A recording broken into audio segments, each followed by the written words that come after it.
मध्य प्रदेश के महाविद्यालयीन अतिथि विद्वान सरकार के सौतेले व्यवहार से बहुत ही नाराज हैं। हाल ही में नियमित प्रोफेसरों के ट्रांसफर से अतिथि विद्वान फिर फॉलोन आउट होने की स्थिति में आ गए हैं।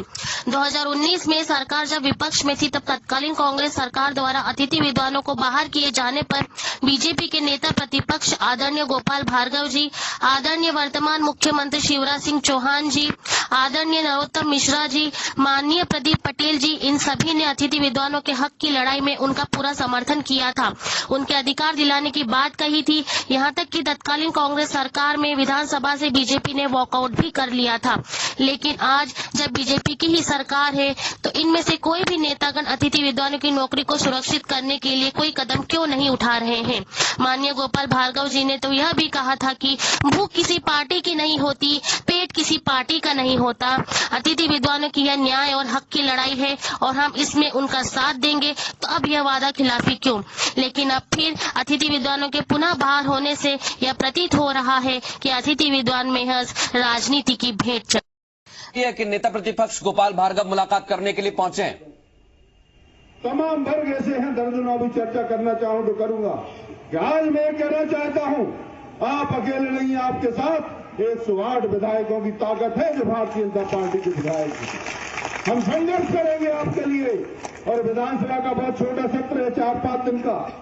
इसके बारे में जितनी चर्चा होगी हाउस में चर्चा करेंगे, लेकिन हम सड़कों पे आपके साथ वहां भी लड़ेंगे। हम इस बात का यकीन दिलाने के लिए, विश्वास दिलाना के लिए आपको आए हैं। मैं तो हैरान हूं, परेशान हूं। कम से कम सरकार से मैं मांग करना चाहता हूं, हमारे पत्रकार मित्र यहां पर हैं, अरे आप भर्ती नहीं करें, नियमितीकरण नहीं करें, निकालने का काम आपको करने का क्या। और सबसे बड़ी गंभीर बात, जो चयनित हुए हमारे भाई, वो भी हमारे भाई हैं, उत्तर प्रदेश से आप आए। बार बार सरकार हर कैबिनेट की बैठक के बाद जब इनकी ब्रीफिंग होती है, जब पत्रकारों के सामने मंत्री आते हैं तो कहते हैं कि मध्य प्रदेश से बाहर का कोई नौकरी में कोई नहीं लिया जाए, यही कहते हैं। और तो और कहते हैं प्राइवेट सेक्टर में भी नहीं लिया जाए, कोई कारखाना भी लगाएगा बाहर का उद्योगपति आगे, उसको भी नहीं लेंगे। सारे लोग मध्य प्रदेश के रहेंगे और यहां पर 30% से ज्यादा बाहर के लोग। अरे क्या मध्य प्रदेश के इतने विश्वविद्यालय हैं, इतने महाविद्यालय हैं, क्या वहां पढ़ा हुआ कोई योग्य नौजवान और हमारी महिला बेटी, हमारी बहन आपके लिए नहीं मिली जो उत्तर प्रदेश से, बिहार से, महाराष्ट्र से आपने लोगों के लिए यहां बुलाया। और इसलिए आपको कहना चाहता हूं मित्रों, बहुत लंबी बात नहीं करूंगा, इतना ही आपको यहां पर आज कहने को आया हूं, विश्वास दिलाने को आया हूं, भरोसा दिलाने को आया हूं, ताकि आपका आत्मबल नहीं टूटे, आपका संघर्ष की ताकत खत्म नहीं हो, आप निराश नहीं हो, हताश नहीं हो। और इस तरह से आप, मैं सभी बहनों से हाथ जोड़ के पैर पड़ के कहना चाहता हूं, मुंडन नहीं करवाएं। जब तक आपका भाई जीवित है, हमारे साथी विधायक जीवित हैं और हमारा एक एक कार्यकर्ता जीवित है, आपको ये सब करने की आवश्यकता नहीं है।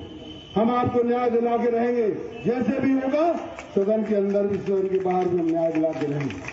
मैं न किसी सरकार की आलोचना करना चाहता हूं, न किसी पार्टी के पक्ष में बोलना चाहता हूं, इतना ही कहना चाहता हूं कि भूख किसी पार्टी की नहीं होती, पेट किसी पार्टी का नहीं होता।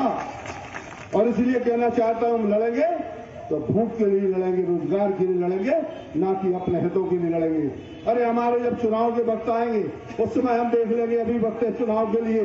और इस कारण से इसको किसी राजनीतिक नजरिए से भी नहीं देखा जाना चाहिए, यह सिर्फ न्याय की लड़ाई के रूप में देखा जाना चाहिए। यही आपसे कहना चाहता हूं। इनकलाब जिंदाबाद, इनकलाब जिंदाबाद। बहुत बहुत धन्यवाद।